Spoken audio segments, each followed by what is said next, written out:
A verdade da fé, sem rodeios. Reflexões com Ricardo Gondim.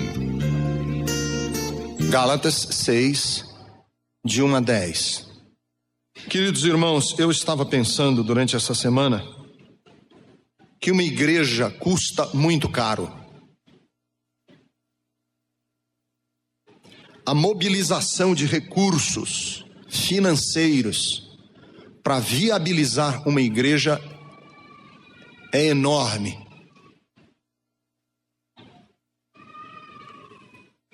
E eu queria inclusive abrir um parênteses aqui e dizer como testemunho que alguns irmãos dessa igreja têm investido nessa igreja de uma maneira assim que me comove o coração. Tem investido pesado na Bethesda. Vez por outra, eu ouço da tesouraria da igreja que fulano de tal, que alguém anônimo, não me dizem o nome, foi depositado um valor na conta da igreja que me deixa até encabulado, até humilhado de ver pessoas que nas condições deste país têm investido como investem para que essa igreja exista. Igreja é caro. Uma igreja é muito caro. É caro. Eu sou um pastor caro. Eu sou um pastor caro. Ter um pastor como Ricardo Gondim é caro para a igreja. A igreja tem me dado um bom salário, investido em livros para mim, para eu ler. Minha sala aqui é uma sala bonita, com ar-condicionado. Eu me sento numa cadeira confortável. Tenho um computador para preparar, escrever. É caro. E não é só o volume financeiro. É também a mobilização de recursos humanos para uma igreja existir, é muito alta. É tão alto que eu fico me perguntando o seguinte, às vezes, qual é o retorno de tanto investimento? Qual é o retorno prático deste volume de investimento financeiro, humano? Essa disponibilização de pessoas, qual é o retorno disso tudo? Porque vamos e venhamos, se não houver um retorno, é muitas horas de trabalho, é muito tempo de vida que é gasto, que se não houver um retorno, é infrutífero, é difícil a gente ter que conviver com essa realidade. Porque foi esta angústia de Paulo, quando ele estava angustiado quando ele escreveu essa carta, ele estava angustiado com a igreja dos Gálatas. Porque ele tinha medo, Paulo, que eles perdessem o rumo, que eles se acomodassem a um sistema religioso de normas, de gestos e de cerimônias em que a essência está perdida. Não tem nada mais perigoso numa igreja do que o cerimonialismo. Cerimonialismo é quando a rotina substitui a essência. Fica aquela cerimônia árida, seca.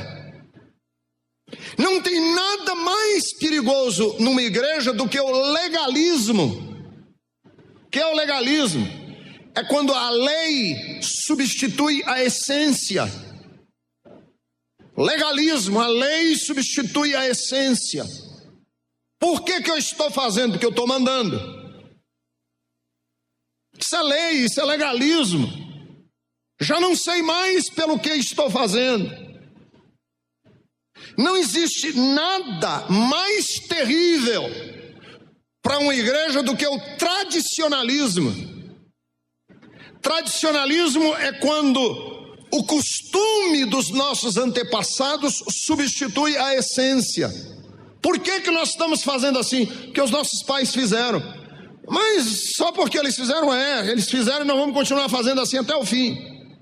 Tradicionalismo. E a igreja da Galácia estava nisso. Cerimonialismo, tradicionalismo e, acima de tudo, legalismo. E o apóstolo Paulo diz: se perdermos a essência, perdemos tudo. Você pode ter a técnica, você pode ter o cerimonial, você pode ter a tradição, você pode ter a lei, mas se você não tiver a essência, perdeu. E aí você mobiliza uma montanha de recursos humanos, financeiros, horas, trabalho, esforço. E o que é que redundou disso tudo? Nada. Perdeu tempo. Se não houver uma razão clara, nítida, tácita pela qual nós estamos aqui, nós estamos já perdendo tempo. E outra coisa, é quase que criminoso. É quase que criminoso jogar tanto recurso em nada para ter um resultado pífio, um resultado tímido, um resultado nulo. Para dar um tiro com pólvora molhada. Mobiliza uma montanha de recursos e nada. Então veja que o Paulo está com essa preocupação. Ele quer que a igreja dos Gálatas seja uma igreja bonita, que a vida dele vale a pena ter sido investida nessa igreja. E aí ele vai dar alguns conselhos de como que os crentes da Galácia podem viver um cristianismo simples e sem rodeios. Vamos ver versículo por versículo, como é que nós podemos viver um cristianismo simples e sem rodeios. Primeiro, nós precisamos de uma comunidade de pessoas que amam a Deus e que se comprometeram a se ajudarem mutuamente. É isso que ele quer dizer no versículo de número 1, quando ele diz assim: irmãos, se alguém for surpreendido em alguma falta, vós que sois espirituais, vocês que amam a Deus, ajude aquele que caiu com brandura, não seja duro com ele não. E você olhe para você mesmo, para que você não seja tentado. Em outras palavras, o que ele está querendo dizer é o seguinte: montem uma comunidade, juntem-se. Só tem sentido ser igreja se nós formarmos uma comunidade em que as pessoas amam a Deus, e por amar a Deus é ser espiritual, no versículo de número 1, que amam a Deus e que se comprometem o seguinte: eu quero fazer o seguinte, vamos juntar uma igreja com o seguinte propósito: nós vamos amar a Deus, e se ao longo da nossa caminhada eu tropeçar, que é possível, eu quero pedir para vocês o seguinte: não joga pedra não, me dá a mão para eu me levantar.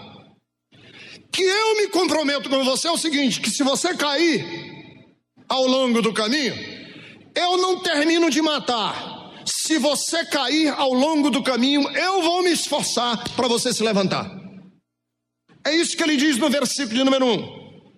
É uma comunidade, vamos formar uma comunidade de gente que ama a Deus e que pactuou entre si o seguinte: nós pactuamos entre nós mesmos o seguinte: nós vamos lidar carinhosamente uns com os outros. Os que estiverem bem espiritualmente vão ajudar aqueles outros que estão mais atrasadinhos. Quem não estiver bem, for surpreendido em algum tipo de pecado, de coisas ruins. Não é uma comunidade que censura, que joga pedra. Não é uma comunidade que deixa de lado os feridos. É uma comunidade que trata com carinho. Irmãos, se alguém for surpreendido em alguma falta, vocês outros que são espirituais, ajude a ele a se levantar. Ajude essa pessoa a dar a volta por cima. Agora você vai ajudar corrigindo com brandura, não é com aspereza. Isso aqui não é quartel. Isso aqui é uma comunidade em que todos nós estamos passíveis. Todos nós estamos passíveis. Eu me lembro que uma vez eu desloquei esse meu dedo. Eu estava numa aula de educação física, quando eu caí em cima do dedo, o dedo ficou num ângulo de 90 graus assim. Eu me apavorei, eu tinha uns 9, 10 anos de idade, me apavorei, fui professor de educação física. Eu nunca tinha visto aquele negócio, eu fiquei apavorado só com a cena, aquele dedo assim esticado assim pra cima. Ele disse, calma. E aí ele com ternura pegou o dedo, e aí ele fez assim, fez cloc. Ficou inchado uns 4 ou 5 dias e pronto. Calma, não se apavore. O que é igreja? Igreja é o seguinte, eu sei que ao longo da caminhada, alguns de vocês vão se encantar com o mundo, vão ouvir coisas que não deveriam ouvir, vão pegar em coisas que não deviam pegar, vão falar coisas que não deviam falar. E aí qual é a atitude da igreja? A atitude é o seguinte, nós somos uma comunidade em que nós pactuamos entre nós o seguinte, nós vamos esperar por você, porque amanhã eu posso precisar que você espere por mim. Então é o seguinte, cuido de você hoje, porque amanhã eu posso precisar que você cuide de mim. Se tivermos isso, vale a pena sermos e gastarmos a montanha de dinheiro que a gente gasta para ser uma igreja dentro de São Paulo. Segunda coisa que é importante para que a igreja seja igreja é sermos uma comunidade em que o amor a Deus se mostra na nossa capacidade de amar ao próximo. Está no versículo de número 2. Levai as cargas uns dos outros, e assim cumprireis a lei de Cristo. Você quer saber o quanto que você ama a Deus? É fácil. Tem muita gente que me pergunta, pastor, eu queria saber se eu amo a Deus de verdade. É fácil. Nós amamos a Deus na proporção que nós amamos o próximo. Está escrito na Bíblia. Se eu digo que amo a Deus a quem eu não vejo, como é que eu rejeito o irmão a quem eu vejo? Então o meu amor a Deus é diretamente proporcional ao meu amor ao próximo. Se eu não consigo amar ao próximo, eu também não consigo amar a Deus, porque a lei de Cristo, que Paulo se refere aqui no versículo de número 2, a lei de Cristo é a lei de levar as cargas uns dos outros. Se nós conseguirmos uma comunidade em que não impera o egoísmo, o avarento, se nós conseguirmos gerar uma comunidade que tem por filosofia o seguinte: o próximo não é um peso para mim, o próximo para mim é uma bênção, é um privilégio. Fazer missão de alcançar o próximo não é peso, é privilégio. Se nós criarmos uma comunidade com este propósito, vale a pena. Se não tiver isso, nós estamos jogando dinheiro pelo esgoto e a nossa vida, que é muito preciosa. Eu prego o evangelho há 25 anos como pastor, e há mais de 28 eu prego o evangelho. Se não é essa a proposta, eu joguei minha vida fora. Comecei a pregar o evangelho com 20 anos de idade, 21 anos de idade. Se não é essa de levarmos as cargas uns dos outros, não valeu a pena.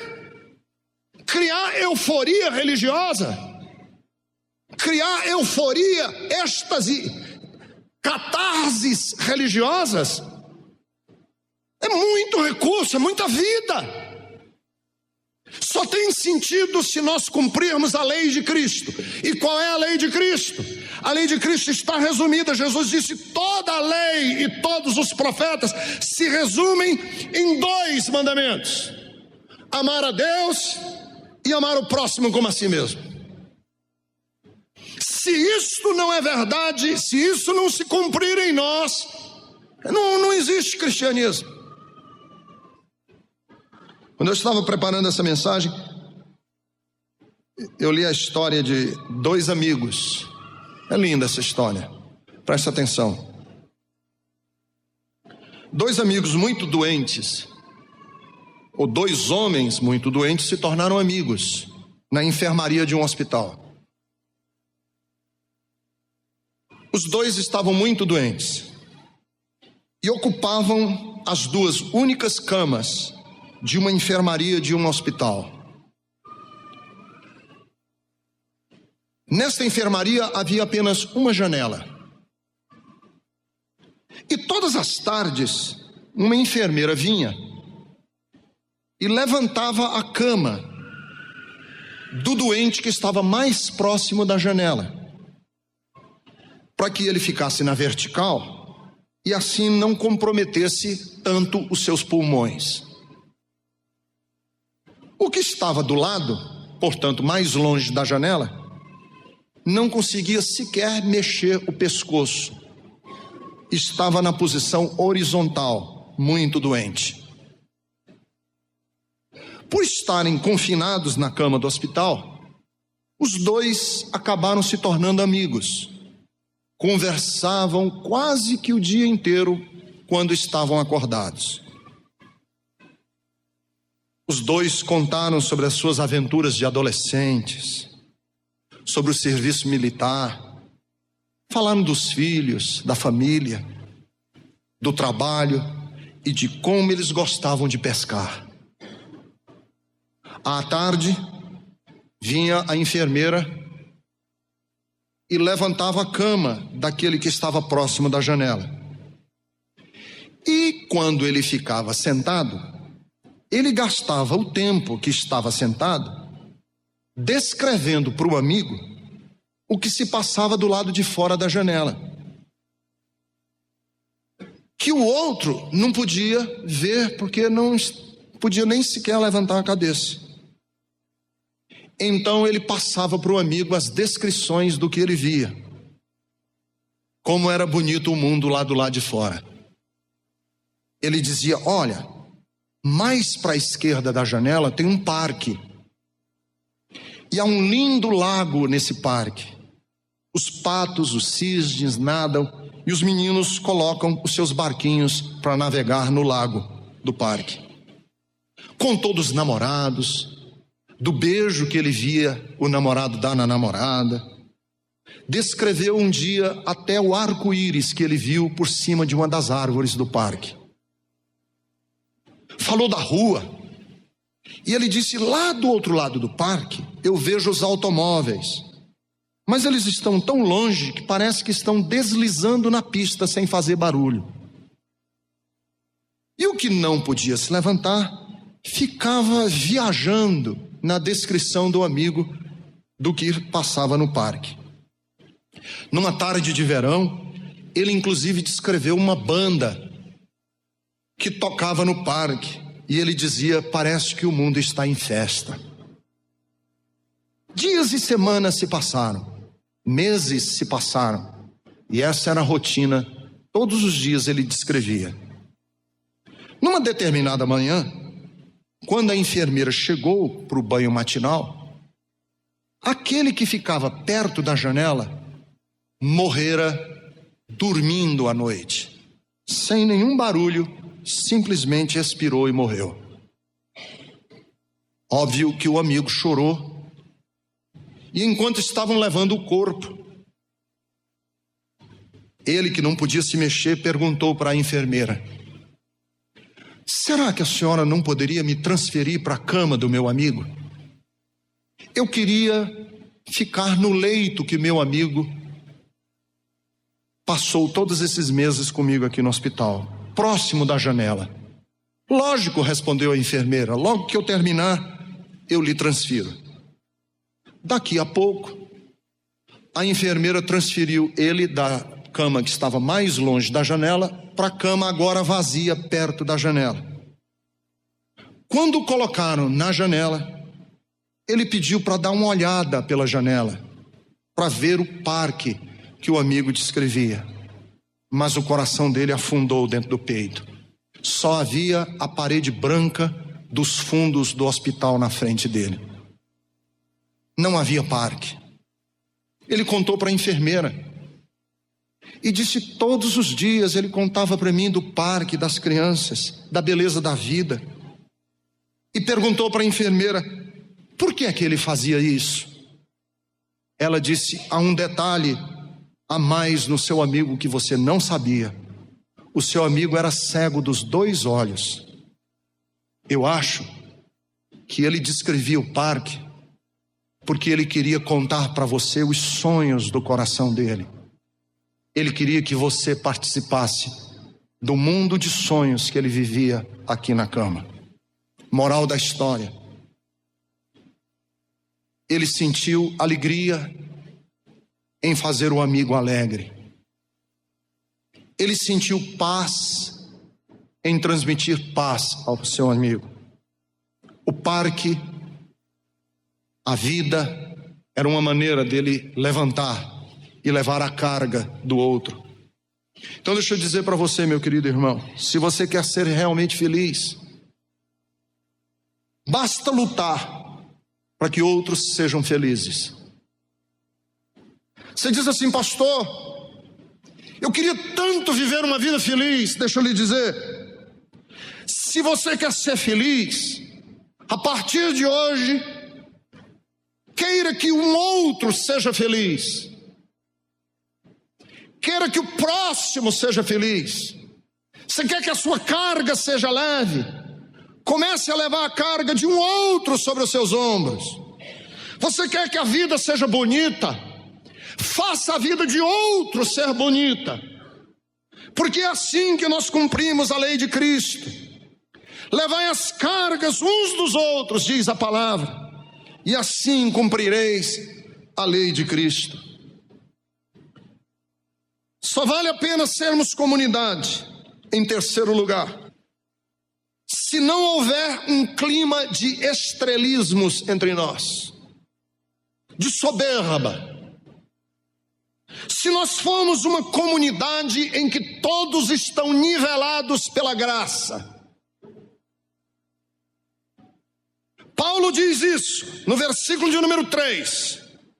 Ele disse: eu quero que a comunidade dos Gálatas seja assim, porque se alguém se julga ser alguma coisa não sendo nada, a si mesmo se engana.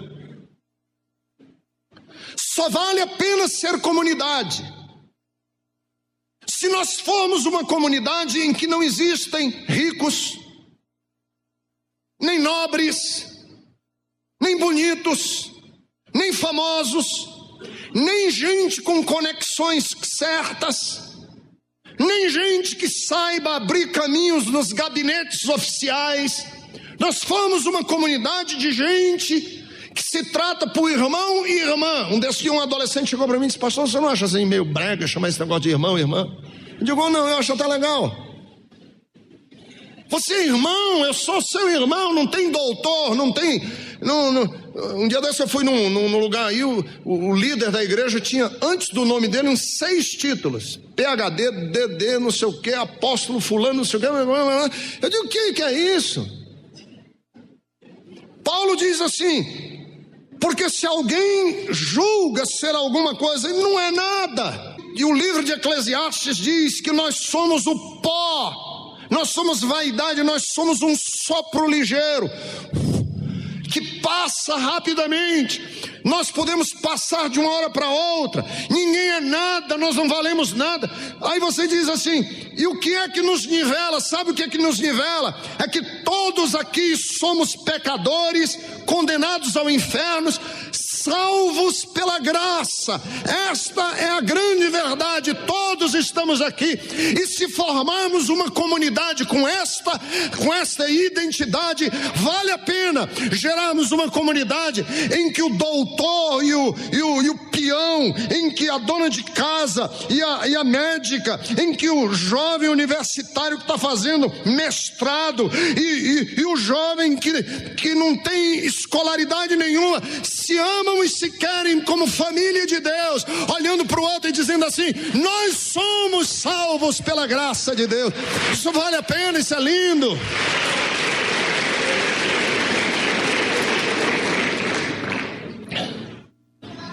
Quarto, só vale a pena ser igreja se nós formarmos uma comunidade em que aprendemos a nos responsabilizar pelos nossos atos a partir do nosso valor diante de Deus. Nós não somos nada, mas eu tenho um valor. E o valor é o seguinte: eu carrego em mim a imago Dei, como diziam os teólogos medievais. Em latim, imago Dei é a expressão imagem de Deus.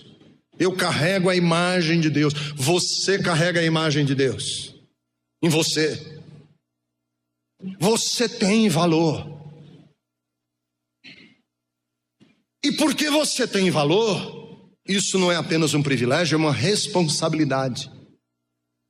E a responsabilidade é a seguinte: versículo de número 4: cada um prove o seu labor, o seu trabalho. E aí você tem onde se gloriar. Gloria-se na ação de Deus na sua vida. Sabe o que é a comunidade de Deus? É em que as pessoas se veem responsáveis por si mesmos, cada um por si. E aí, nesse sentido, ele diz o versículo de número 5: cada qual leve o seu próprio fardo. Se gerarmos uma comunidade de gente que se responsabiliza por aquilo que é e faz, uma comunidade que não transfere para o outro, sabe? Não é uma comunidade em que a gente está aqui num jogo de empurra. Eu sou assim, sabe por quê? Porque quando eu tinha 2 anos, eu estava na 2ª série do primário, eu fui aprender a tabuada e a professora deu uma reguada na minha cabeça. Ainda hoje eu sou traumatizado, não dei para nada na vida. Você sabe por que eu sou assim? Porque eu tive um tio, eu tinha 8 anos de idade, ele chegou para mim e disse assim: seu vagabundo, não vai ser nada na vida. E eu então, eu estou com 42 anos, vivo com o papai e com a mamãe e não sou nada na vida, viu, pastor? Por causa daquele meu tio desgraçado. Comunidade de Deus é o seguinte: chega uma hora em que o homem diz assim: sou eu. E agora ainda tem um negócio de transferir para os antepassados. Foi um avô meu. Foi um tataravô. Eu descobri, pastor, que tinha um tataravô meu que fez um pacto maçônico de demoníaco. E eu não dou para nada na vida. Eu digo: amigo, deixa o teu tataravô descansar onde ele estiver descansando, ou atormentado onde ele estiver atormentado. Vamos cuidar da tua vida. Sou eu sou responsável. Não é a mulher que tu me deste, não é a serpente que me fez fazer isso. Eu sou responsável. E aí a Bíblia Sagrada diz assim: a igreja é um espaço em que os homens olham para si mesmos, mulheres olham para si mesmas e dizem assim: eu vou ser responsável por aquilo que eu tenho nas minhas mãos. E eu quero dizer para você o seguinte: não existe karma que o poder do Espírito Santo de Deus não quebre. Não tem destino que esteja selado. Você pode mudar, porque Deus quer mudar a sua história através de você e com você. Eu não sou determinista em nada. Eu acredito que Deus muda história. Não tem cadeado tão forte que o poder do meu Deus não quebre. Não tem cadeia que seja tão de aço que Deus não rebente. Não tem padrão complexo.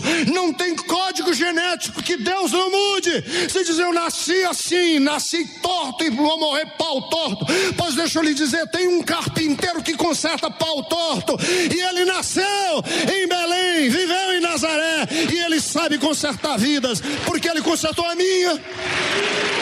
Ele consertou a minha.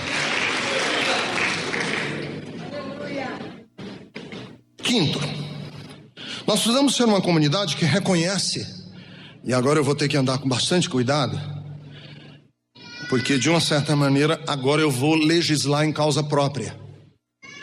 Uma comunidade que reconhece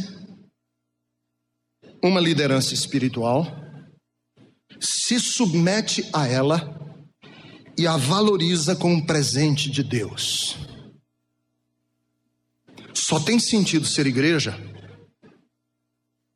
se essa igreja se ver como uma comunidade que reconhece uma liderança espiritual, se submete a ela e a valoriza como um presente de Deus. Olha o que Paulo diz no versículo de número 6. Você que está sendo instruído na palavra de Deus, reparta com aquele que está instruindo todas as coisas boas que você tem. O que ele está querendo dizer com isso? Que você, quando vê você vê um cristianismo em que a palavra está sendo repartida, se submeta a essa liderança como um presente de Deus e reparta com essa liderança as coisas boas. E quando eu digo que eu tenho que andar com cuidado aqui, é porque esse versículo tem sido mal usado. Porque esse versículo muitas vezes é usado com respeito a dinheiro.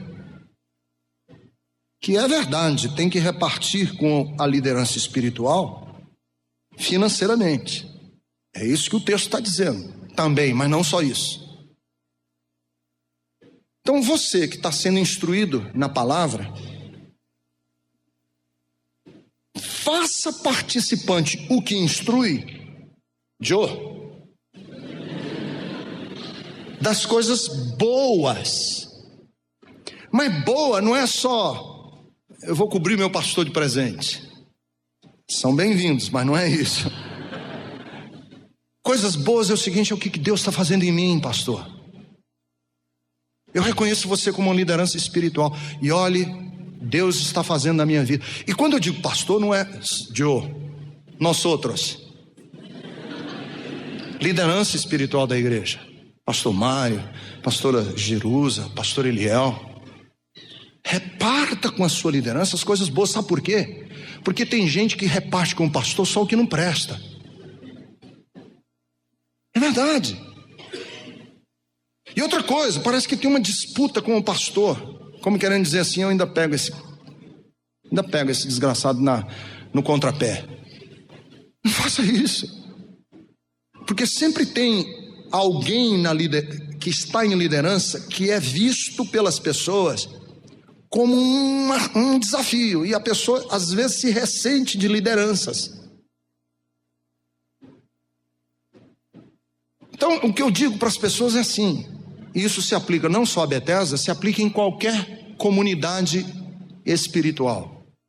Se você faz parte de uma comunidade espiritual que você não respeita, não ama, não admira, não quer bem, não enxerga aquela liderança como um presente de Deus para a sua vida, amigo, saia dessa igreja.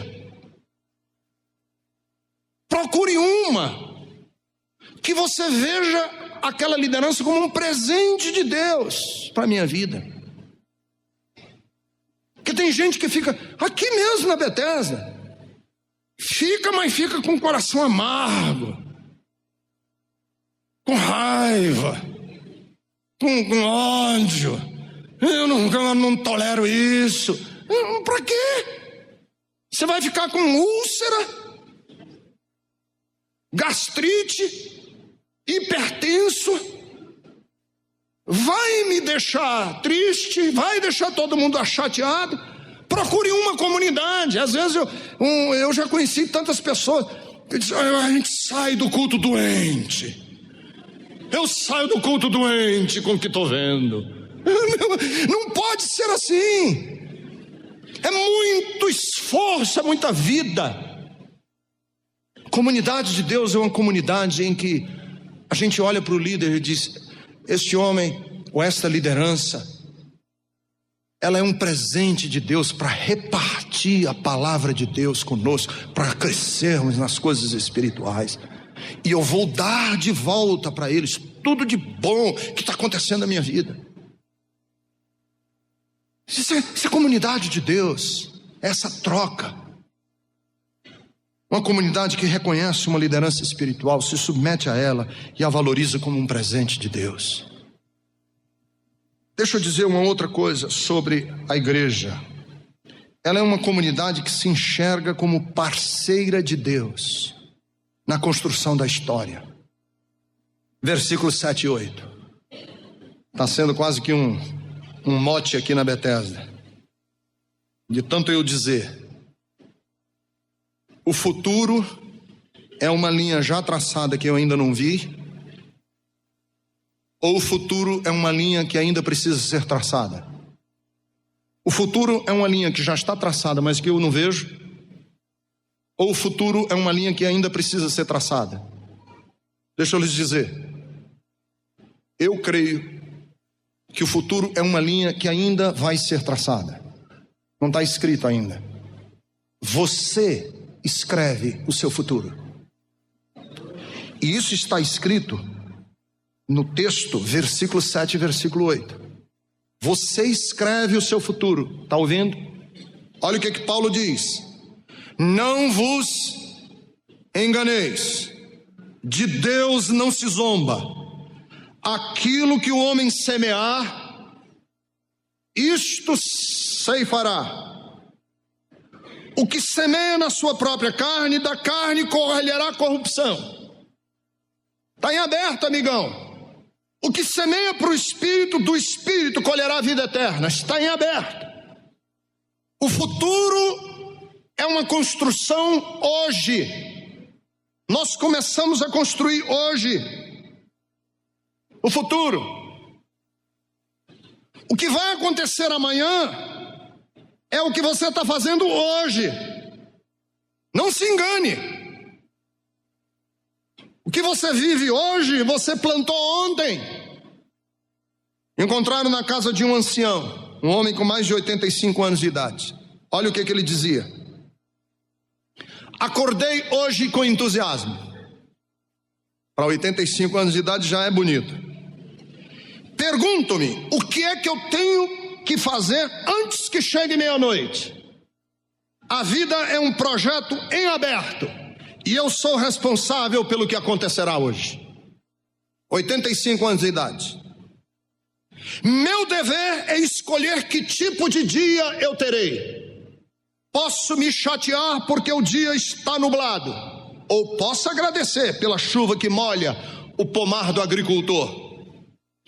Se eu me chatear que o dia será nublado, o resto da minha semana será cinzenta. Posso me sentir triste porque eu não tenho mais dinheiro. Mas eu posso estar feliz, porque com as minhas mãos, o pouco que tenho, posso aprender a ser bom administrador daquilo que Deus me deu. Posso me sentir chateado e murmurar pela minha saúde, mas afinal de contas, com essa idade, eu preciso me alegrar, ainda estou vivo. Posso lamentar por ter nascido onde nasci, mas eu posso estar feliz, pois os meus pais cuidaram de mim e hoje eu sou o que sou. Posso chorar porque as rosas têm espinhos, mas eu posso celebrar que os espinhos têm rosas. Hoje eu vou reclamar porque não tenho amigos? Não! Hoje eu vou me dar a alguns dos amigos que eu não tenho valorizado o suficiente. Posso ficar com raiva do que eu tenho para fazer, mas eu posso ver o trabalho das minhas mãos como uma bênção de Deus para eu ser amigo de gente que precisa de mim. Eu posso me zangar por ter ido e por ter que fazer isso, por ter que fazer aquilo, mas eu posso agradecer que a vida está aumentando os meus horizontes. Amigo, se você semear, você colhe. O que você vai semear? Amargura, ressentimento, ódio, chatice. Você vai colher. Seu futuro você vai construir. Deus lhe chamou. E você sabe o que é a igreja? É nós nos conscientizarmos, é eu mostrar às pessoas, é eu dizer para as pessoas: amigo, amiga, rapaz, moça, você que está aqui, Deus lhe chamou para você ser cooperador com Ele na construção do futuro. E esta é uma responsabilidade sublime que Deus tem dado à igreja: mudar o amanhã, transformar o futuro, fazer com que o futuro seja outro. Por quê? Porque nós vamos tomar a história nas mãos e nós vamos pegar o cinzel de Deus, vamos pegar o formão de Deus, e através das nossas ações, dos nossos atos, daquilo que a gente faz de produtivo, vamos mudar vidas, mudar o amanhã, mudar histórias de vida. É a história daquele menino que nunca tinha ido para a montanha e foi passear com o pai nas montanhas. E aí eles estão passeando lá pela trilha da montanha, de repente ele cai. Aí ele grita: ai! E a montanha responde: ai! O menino ficou intrigado com aquilo. Aí ele gritou: quem é você? E de lá veio a voz: quem é você? Com raiva ele gritou: seu covarde! E a resposta veio: seu covarde! Ele perguntou para o pai, disse: papai, o que está acontecendo? O pai sorriu e disse: presta atenção, filho. Gritou para a montanha: amigo! De lá veio de volta: amigo! Ele gritou: eu te admiro! E de lá veio a resposta: eu te admiro. Ele disse: você é campeão. E de lá veio a resposta: você é campeão. O menino abismado perguntou: papai, o que está acontecendo? O pai disse: filho, os cientistas chamam isso de eco, mas isso é a vida. Eu chamo isso de vida.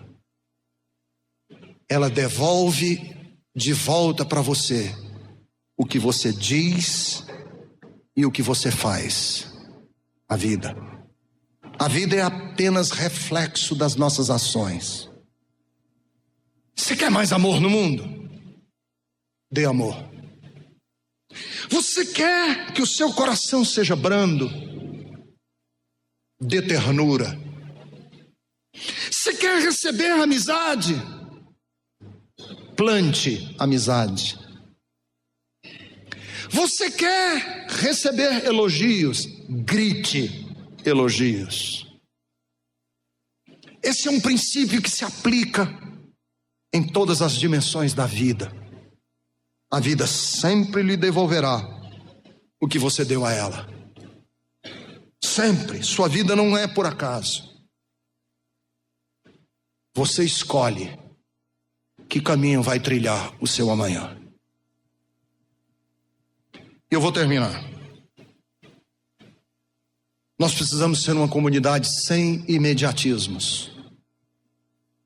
Por último, 7º, versículo 9.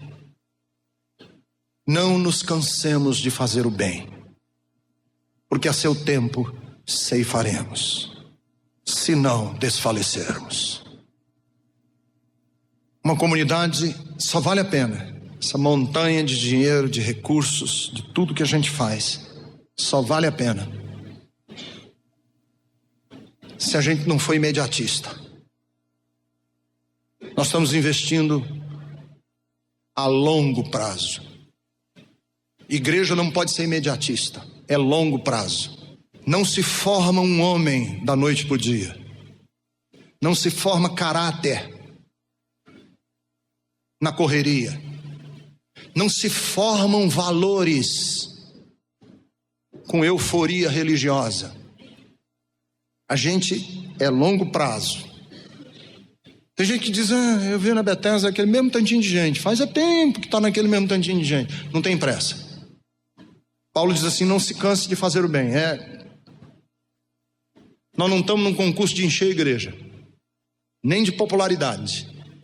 Nós estamos num projeto de formação de Cristo em vidas. Isso leva tempo. Leva tempo. Aliás, uma senhora se aproximou de mim. Ela disse, você está lembrado de mim, pastor? Eu olhei e disse, mais ou menos. O tempo é cruel. Ela disse, há 18 anos atrás, 19, você veio aqui em São Luís do Maranhão e conduziu um seminário de liderança. Esse meu filho ia comigo para o seminário de liderança. Moleque. Pegava a apostila e colocava no colo e começava a escrever. Eu guardo e ele guarda aquelas apostilas que você deu há 18 anos, ainda hoje. Foi ele que liderou o louvor hoje no culto. Está aqui ele, vem aqui dar um abraço nele. Desde aquela época. Irmãos, e quando eu vi aquele rapaz, meu coração se alegrou dentro de mim. Que a Bíblia Sagrada diz assim, não se canse de fazer o bem, porque a seu tempo você vai colher. Não é, calma. Eu estou investindo aqui nos filhos dos filhos dos filhos de vocês. Eu estou investindo aqui, rapaz, não é você conseguir o emprego da semana que vem, não. Eu estou investindo, sabe o quê? Nas suas bodas de prata. Estou investindo nas suas bodas de prata. Não estou investindo aqui para você resolver o problema que você está com a dor aqui no canto da perna, não. Eu estou investindo aqui é que os meninos que vão nascer na sua casa vão crescer num lar de um pai ou de uma mãe de princípios e de valores. É isso que nós estamos fazendo aqui. E se é esse o projeto do reino de Deus, vale a pena. Vale a pena entregar tudo que a gente tem. Paulo diz assim, olha, não nos cansemos de fazer o bem. Vamos em frente, porque a seu tempo nós vamos ceifar e vai valer a pena quando nós tivermos a resposta daquele esforço que nós estamos fazendo.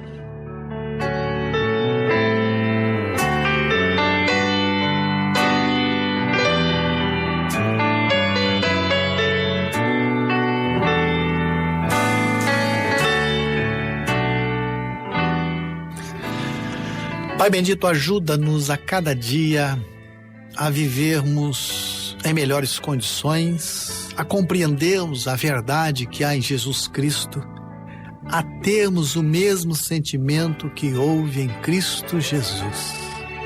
Ajuda-nos, Senhor, a trilharmos este caminho.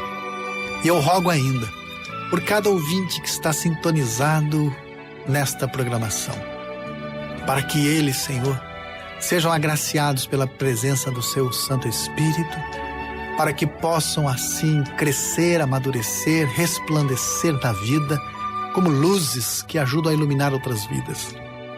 Aqueles que precisam, Senhor, serem libertos de prisões, de grilhões. Aqueles que precisam, Senhor, da cura, da alma, do coração. Daqueles que precisam, Senhor, levantarem-se dessa prostração que se encaminha. Ajuda-os em nome de Jesus. Amém.